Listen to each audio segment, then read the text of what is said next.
Welcome to this episode of Beauty Business Matters. I'm Susan Routledge, your host, and today I'm here with the very lovely Magda Jizerska from Verifrr.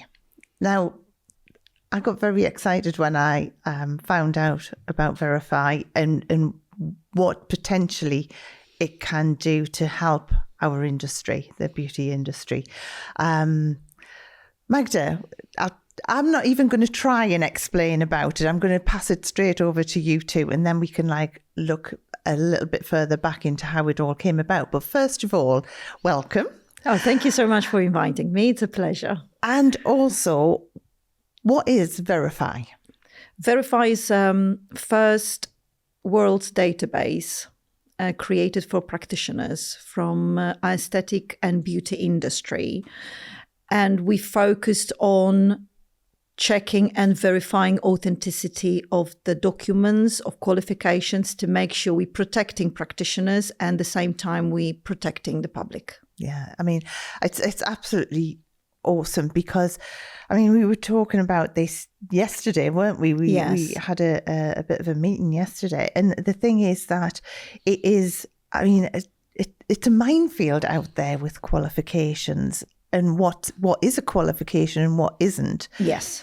And there's not only that, even just in the UK, then you've got as well, we've got such an international industry now. Yes. So we have got, qualifications and certificates, not only from validating whether they're correct in the UK, but also from other countries as well. And as I say, I know as an employer, yes, it just gets so hard when you're recruiting and you're trying to figure out what the equivalent qualification is, if it's relevant to one in the UK or it's a minefield, isn't it?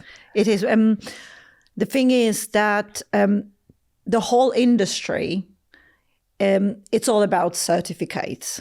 We see certificates on the wall. Everybody is very proud of documents and qualifications and training skills they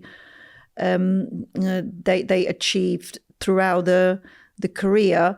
But what we've noticed that training, that of course in this unregulated industry, which aesthetic and beauty is, that certification and trainings is something massively abused.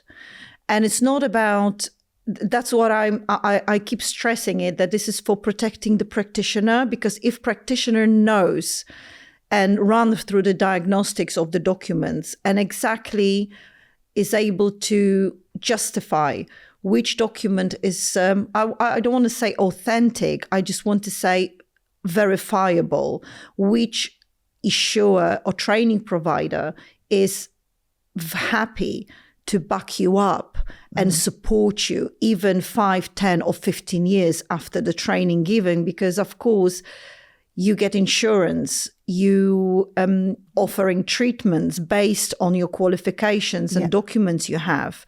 Insurers in 90% don't even check your documents. You have to sign small print that whatever information you provide is accurate.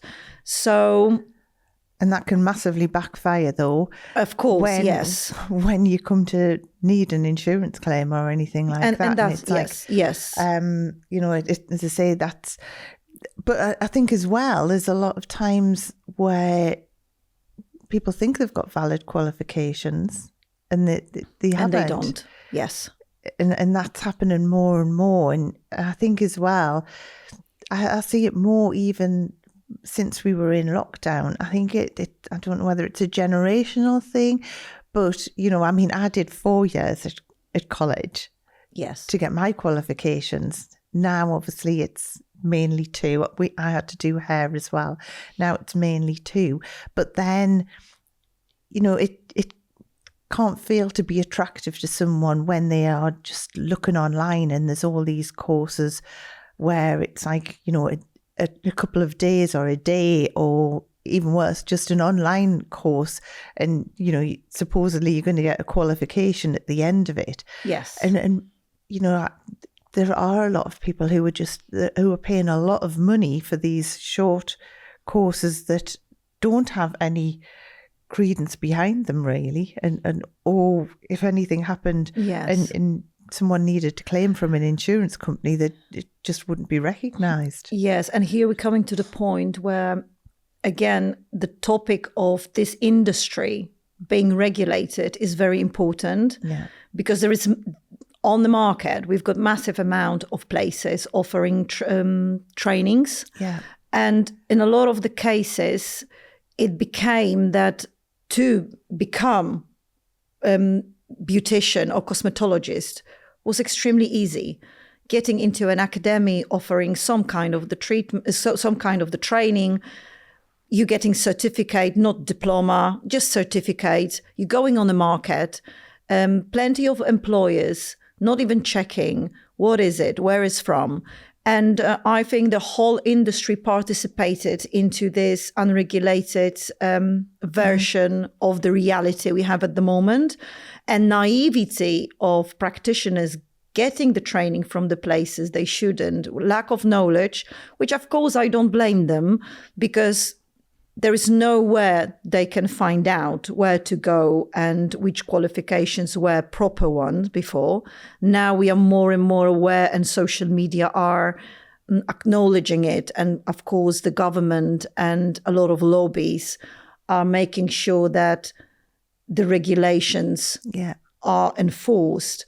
But there are still plenty of practitioners not being aware if they could practice, or maybe they shouldn't. And that's why we are for. So we're creating community based on these values of authenticity, traceability. And so we're helping. Because when I did my training, and up until, as I say, up until really just a few years ago, it was basically that someone would go and do the college training, and then any additional courses were always backed by that foundation that you've already had, those qualifications, you know, whether it was VCTC or City and Guilds or whatever, or Cedesco, you've always had those qualifications kind of is the underpinning, and then, you know, to then advance from there. And now, as I say, it's like sort of flipped, where that underlying knowledge is being bypassed, isn't it? And a lot of people are, say, just jumping into courses and programs, being sold a promise that they are going to be qualified, which is so hard. The trainings are given by people that shouldn't even train. So, and then when we approach them to verify the certificate given on the training, let's say injectables, they don't want to even reply to us, because they know they shouldn't have been given the training to this particular person. So then there is a big shock why I'm having the documents that are not worth the piece of paper they are on. And what about the training provider who was actually happy to take money from me for it, but now don't even reply to emails? So this is the situation where I don't want to, of course, I don't want to be... There's always good in I don't want to be. I don't want to be seen as a bad policeman. But you know, if we can help, if we can help, and to bring up the reputation of certification, to bring back the importance of certificates, that they actually mean something, and they are issued by proper places, and these places cooperate with us. And we save time. We make recruitment process extremely easy, because you can check CV against the professional profile of the practitioner. I think it's beneficial for everybody. So how the process works is someone who has qualifications. They would contact Verifrr, and then they would get their qualifications uploaded and verified. And then because the way I was what I was like saying to you yesterday is, you know, I see it as a big plus as an employer that for me, for my team to have their qualifications all loaded. Yes. That makes me stand out as a business as well. Yes. That makes me stand out as that, I can categorically state to whether it's to clients or insurers or to suppliers that all of my team have got the relevant qualifications. And from there, as I say, that makes us stand out, because not all, I've just been recruiting, and it has been a little bit of an eye-opener that, there's so many people think they have got qualifications and they haven't. Yes. So I think, and that is, for somewhat like the public, they don't know. They see certificates and they just think that everything's genuine, and they don't know what is a good qualification or what is, what's relevant. Yes. And I think Verifrr is this great thing that you've created, where it's going to be a case of someone can go and check, can't they? Yes, you don't it's have to. It's a bit like check a trade, isn't it? From practitioner point of view, they don't have to send original to anybody. Yeah. They don't have to operate via emails, uploading certificates, attaching them in PDF, pictures. You've got everything on your professional profile. But coming back to recruitment, I was in your shoes in 2018 when I had a short journey having my own aesthetic clinic. And that's where the idea of Verifrr was born, because I was recruiting to my clinic and I was severely surprised that I couldn't match documents with CV. And I was actually a little bit scared that these practitioners will be working under my brand with the clients. I have to get an insurance. What if something goes wrong? The society is changing. We do have problematic clients. And I worked with medical legal for over 2 years to make sure that I also understand this part of the business, which is growing. The amount of claims and the reasonability of these claims are sometimes out of the blue without proper base and reasons, but still it happens. And then you have to be prepared, because the first thing you are asked when claims is made, could you please prove your qualifications? And Verifrr is not another directory. That's what I would like to stress. We are purely focused on documentation, on qualifications, certificates, just to bring everything into one place. So whoever is working with the practitioner or the academy, you've got peace of mind that you've got the genuine person in front of you who's not scared of showing, or is fully confident, maybe not scared, wrong word, is fully confident of showing to you as a clinic owner, to the public, what kind of qualifications, certificates, skills I have. Yeah. And do I have proper proof for it? And that's our aim, that's our goal, that's our mission. Yeah, and a brilliant one at that. So just touching on the amount of sort of international qualifications and as well that are out there. So Verifrr can help verify what is, as I say, I've had people applying from South Africa, from Poland, from Russia, all over. Yes. All with different qualifications. And, and I know that their standards are great too. Yes. But it's very hard as an employer to sort of figure out whether that qualification, what level that is in the UK kind of thing. Yes.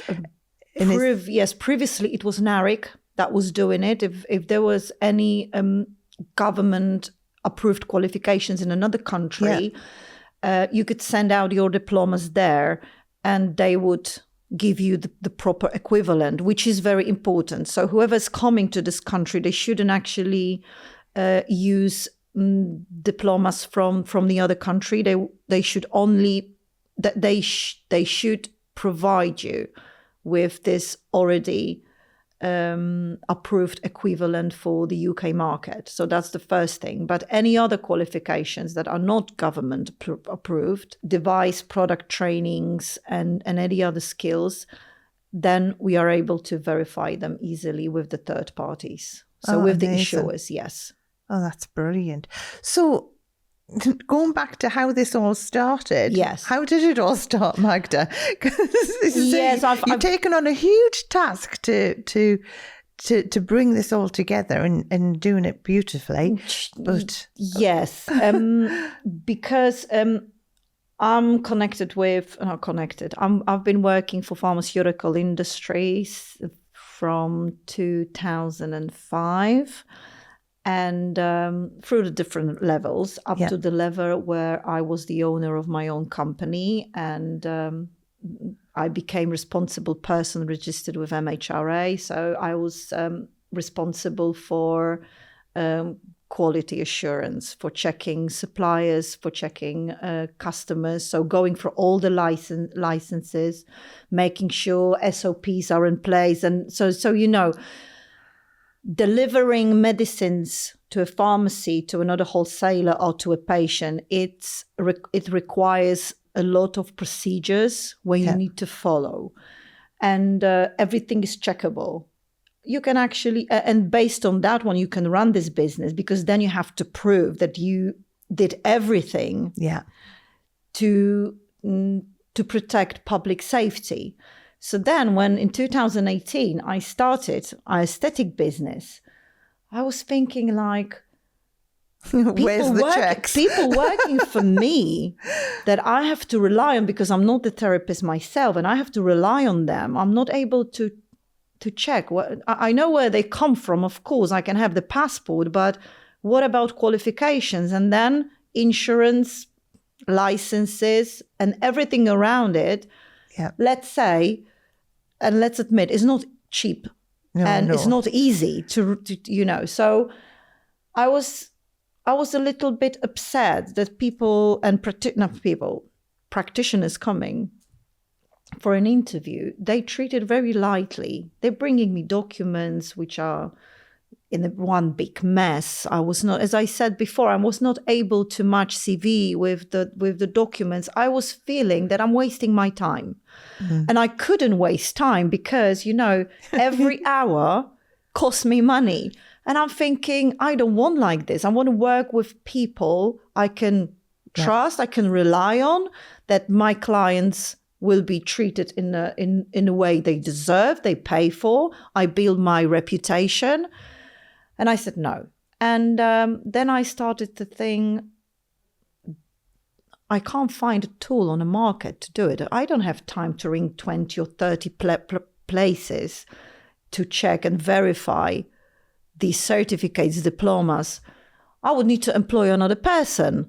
So I thought to myself, let's create a database and convince practitioners, clinic owners, training providers, distributors, manufacturers to join me, and whoever they train, to allow everybody to check the certificate in instant. And we've been doing it now for 4 years. We're now expanding to Europe. Our next country, we're gonna introduce our service is Poland. And so we are growing, and we're not going to stop. We're not going to stop. Definitely not. But as well, there's a lot of great suppliers behind you and everything, and there's a lot of and I know as well you've been working closely with Habir, with Joan Scott from Habir and things, and obviously then when I met you as well, I was like thinking, oh my God, there's so much that we can do to help from all different angles as well. But you have taken on a mammoth task. When we partnered with Habir, for me, I consider that as a great success. the amount of support we received from John, the amount of advice, and amount of industry insights, and people we met thanks to John. This is something that I will be in debt for life. And this proves that those ones who really dedicated to this industry to improve it and to make things better, this proof these people exist and they're really passionate about it. And John is one of the person, and I'm so grateful that she joined the journey for Verifrr. And so John, I love you. If you're watching, I love you. But I think the thing is, John's podcast just gone out as well, which is a great episode. But I think as well, it has to now start back from like standard training and things. And yes. And I think the louder it gets about Verifrr, and the fact that there are going to be people checking your qualifications to make sure that they are correct and things.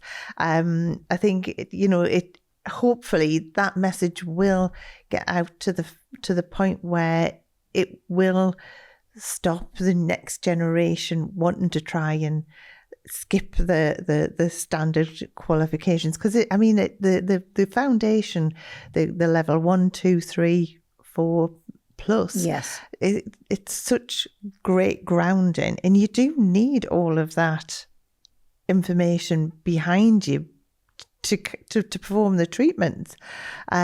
So hopefully, as I say, I know Joan, obviously with the Hair and Beauty Industry Authority with Habia, they are working tirelessly with colleges and with educators, yes, and things to make sure everything is done correctly. And then obviously there's all other great organisations like BABTAC and others, mm-hmm, out there, all working to make sure that our standards are upheld. So hopefully collectively it's all going to start to make it where these very expensive, mm-hmm, courses that aren't going to give someone, like, as soon as the government regulate, then those qualifications or certificates aren't, yes, going to be worth the paper that they're written on, really, otherwise. And I think that even now, when this transition happens, it leaves the industry and practitioners in some sort of unknown area. What's going to happen next? So, on the other side, on one side, you have to keep getting some new skills and qualifications to run the business, but you don't know if in 2-3 years they will be valid. Yeah. So I think that the whole situation of industry getting regulated, it's extremely stressful, and discussion between medics and non-medics, which of course we can go deeper into that, but I don't know if we want it now. But the reputation of non-medics, I think we have to protect it. Yeah. Also from this point of view, that 90% of practitioners are women, and they've been working in this industry for years, and the new are coming in this very saturated market. So we're here to help them, to guide them what to do. And this is growing market, yes? It's worth 3.6 billion pounds, huge, and it's market. Growing. And even though we can complain on the economy, our aesthetic business is growing because longevity industry is growing, and we're not going to stop that. So the new generation you mentioned coming to this employment market as employees or freelancers or whatever, they need to be guided properly. And the more right people are getting together to raise the standards, to show the way, I think that we are the cornerstones of this industry. And I wish that all the organizations could work together, not trying to take away business of each other, but to actually make sure we cooperate and we make this industry great, especially in the UK, because I do travel and I see how other countries are bringing regulations into force, how they cooperate between different groups. And if we could take this example, or we could, which I strongly believe, I've got a faith in it, that as a UK, we could be the example to others. Could be the shining light. So because Verifrr was built and here in the UK, so I wish we could be the example for others how to do things right. Yeah. And I mean, the thing is, as an industry, that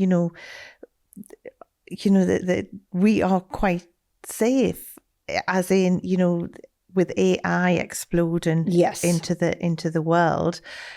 There's a lot of other professions that aren't going to be here in a few years' time yet.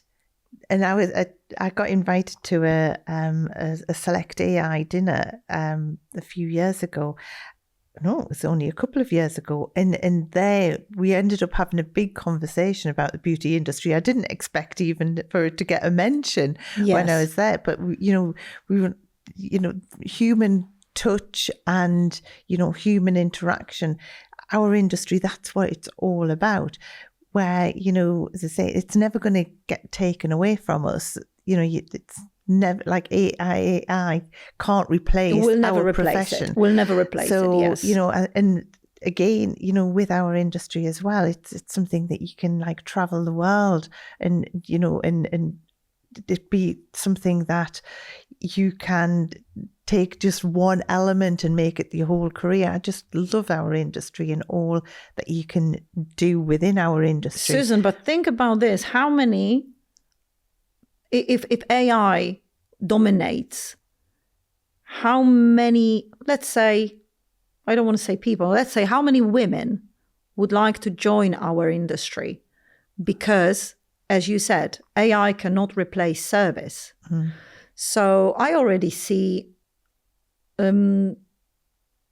practitioners that became aesthetic practitioners, but they started in totally different industry, but because just they wanted. And as I said, longevity industry is growing.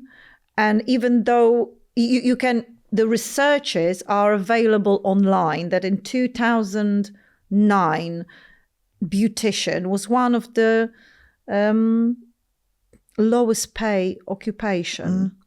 Now it's one of the best paid occupation if you do things right. So world is changing.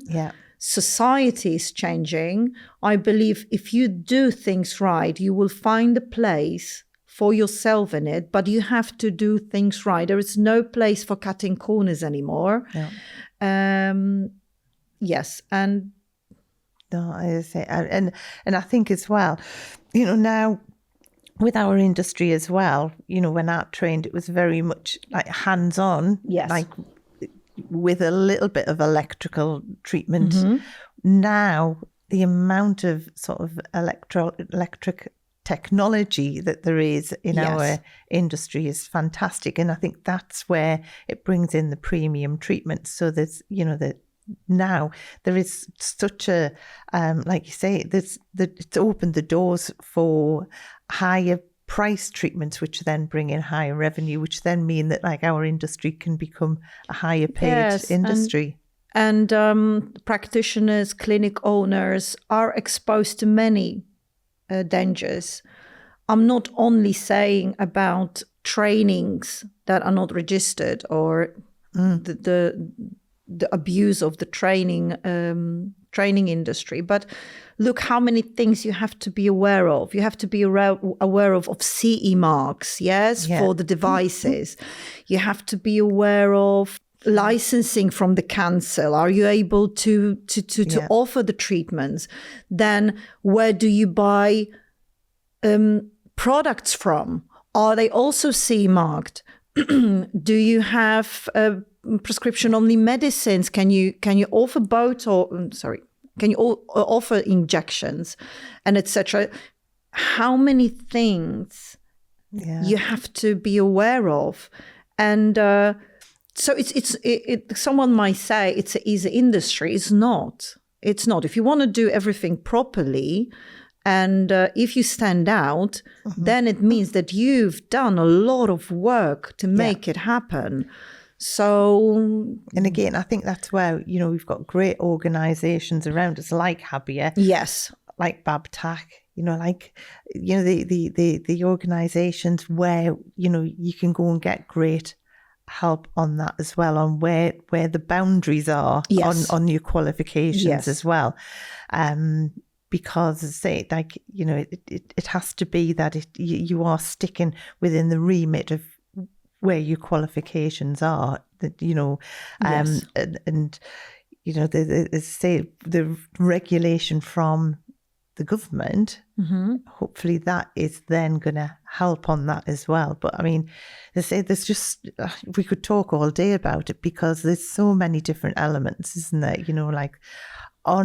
From suppliers, from educators, from employers, it's just so many different elements, and I love, as I say, with Verify, that there's just going to be this one area where all of the qualifications can be verified. Yes. Because a part of qualifications, you need to have a common sense as well, because that's also very important. But I don't know. I think because a lot of people are just sold a dream, that they can that they can do all these extra treatments and things, and so it's I think, look how many competencies you must have a part of qualifications. You are a business person. You have to know how to deal with the client, with someone who complains. You employ you employ therapists, so the variety of competencies you have to have on the top of your qualifications. It makes you someone. Not everybody can run the business. Not everybody can run the business, successful business. So that's a whole another element, running the business. So all organizations that we have around, sometimes we undermine that they exist, and I strongly recommend to get memberships in these associations and organizations, because they are communities, and you can get really good support. And this is not a cliche when we say, oh, join this association, join that association, you will get support. No, you will get support if you need it. So because the thing is that I sit on the board at Babtac, and all of the groundwork's going on in the background, kind of thing, to make sure that all of the members are totally safe, and and they're getting the best advice. So although it, as I say, it means that someone that doesn't really have to look very far. They can just go to organisations to get good advice. But because these organisations, they don't exist for fun. They exist to support, and to support these ones who really want to make things right. And but again, though, with the likes of Babtac, again, you've got to, and Joan with Habia as well, you are looking at what qualifications someone's got to become a member as well, kind of thing as well. So, I mean, I love that there are so many great standards in our industry, and I love what you're doing. It's just a shame that we've got to have something like that, isn't it? That it would be lovely to think that everything was rosy and everything was done perfectly, but it just isn't. And I'm sure it's not just our industry. It will be other industries as well where, there's a lot of grey areas and say, I think it's obviously with social media and everyone being sold a dream of like what they can do, and it's sometimes it's you can understand how that it can be where the foundations get sort of like the boring part. I think that this industry received enough amount of scrutiny. Yeah. And whoever is stepping into to raise the standards should be appreciated in a sense, in that way that reputation is important. Yeah. And there are so many. Everything. A reputation is everything, because you work years for your reputation and you can lose it within 5 minutes. And that's what it is. Trust is built over the years. And there are players on the market that are doing everything to make sure, for the very short benefit, financial benefit, they can spoil this. They can spoil this, not for the single person, not for the single clinic, but for the whole industry. And it happens. Personality thefts, yes. AI. Everybody can print certificates create certificates on your PC and just print it out. I can give you plenty of examples from insurance brokers where they had case of medical staff having 40% of certificates on the wall, which were falsified. Yeah. Practitioners, beauty practitioners with certificates which were not registered with the major providers, but they were just showing to the employers. Yeah. Different examples, really different examples. So the more tools we have to protect practitioners, to protect the public, these tools should be used. Yeah, these tools should be used. And hopefully, as I say, Verifrr just now grows and grows and grows, because I know you said you taken it into Europe and everything as well, and I mean, hats off to you, because I know it's a mammoth task, but you do it beautifully. Yes, it is. It is. It's a lot of work. A part of work. It's a lot of patience. It's a lot of patience, yes. And this is like a curse of knowledge, where I know everything about it, and I've got 5 minutes, and I have to tell us something about Verifrr, and I'm just like, oh my God, where shall I start from? Just to give this, essential truth. What we are doing and what are our core values. So no, it's brilliant. Now, if anyone wants to know more about Verifrr, what's the best way for someone to find out more about it? The best way is to follow us on our social media. And is that just Verifrr? Yes, it's Verifrr. With a double R, isn't it? With a double R, yes. Verifrr with the double R. Also our website, verifrr.global. We are now in the process of launching new website. Nothing is going to change for partners and members. It's a different look of the website, different colors, just more friendly, and exactly corresponding to what we do. Yes, so or give us a call and we will explain everything. We will send an email. We will help to set up the profiles. We will help set up partners, platforms. Yes, and that will all be on your social bio and also on the website as well. Yes. Magda, this has been brilliant. I can't thank you enough. Susan, thank you for inviting me here so I can say a little bit more about what we do, because the more word we spread and the more people like you is giving me a chance to say about it, it's amazing. So great opportunity. Thank you. Thank you so much. Thank you so much.